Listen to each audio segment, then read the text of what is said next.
કાંકરેજ તાલુકા મથક સામૂહિક આરોગ્ય કેન્દ્ર સિહોરી ખાતે સરકારશ્રી દ્વારા સર્વાઇકલ કેન્સર વિરુદ્ધ અપાતી એચપીવી વેક્સિન આપવામાં આવી હતી। બનાસકાંઠા જિલ્લામાં કાંકરેજ તાલુકા આરોગ્ય અધિકારી શ્રી ડોક્ટર પિયુષભાઈ ચૌધરી દ્વારા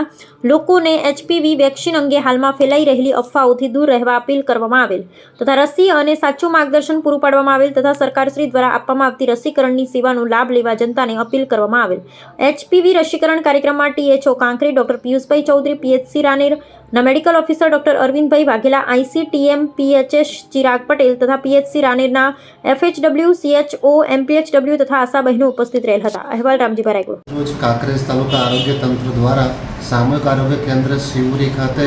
એચપીવી વેક્સિનેશન પ્રોગ્રામ અંતર્ગત રસીકરણનું આયોજન કરેલું હતું। આ રસીકરણની અંદર ફક્ત આપણે જેના 14 વર્ષ કિશોરીના પૂરા થયા હોય અને જેમણે 15મો પોતાનો જન્મદિવસ મનાયો ના હોય એવી તમામ કિશોરીઓને આપણે પ્રિવેન્ટિવ રૂપે એચપીવી વેક્સિન અહીંયા આપવામાં આવે છે।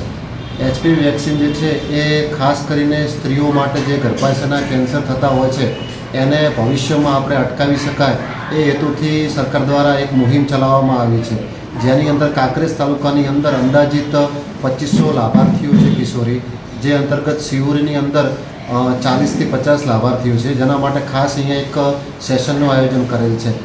મીડિયાના માધ્યમથી ખાસ તમામ જનતાને એક સંદેશો આપવા માગું છું કે જે હાલ સોશિયલ મીડિયામાં કે બીજા લોકો દ્વારા જે ગેરમાન્યતાઓ ફેલાવવામાં આવી રહી છે એચપીવી વેક્સિનને લઈને, એ તમામ ગેરમાન્યતાઓથી દૂર રહી અને પોતાના ઘરની અંદર જે પણ કિશોરી કે દીકરી જેની ઉંમર 14 વર્ષની પૂરી થઈ ગઈ હોય અને 15મું વર્ષ એનું ચાલુ હોય તો સરકારશ્રી દ્વારા જે નિઃશુલ્ક રસી આપવામાં આવે છે અને જેના દ્વારા સર્વાઇકલ કેન્સર એટલે કે ગર્ભાશયના મુખના કેન્સર સામે 85% જેવી લડત લડી શકાય છે, તેવી તમામ કિશોરીઓને આપણે આ 90 દિવસની અંદર આવરી લઈએ એવી તમામને હું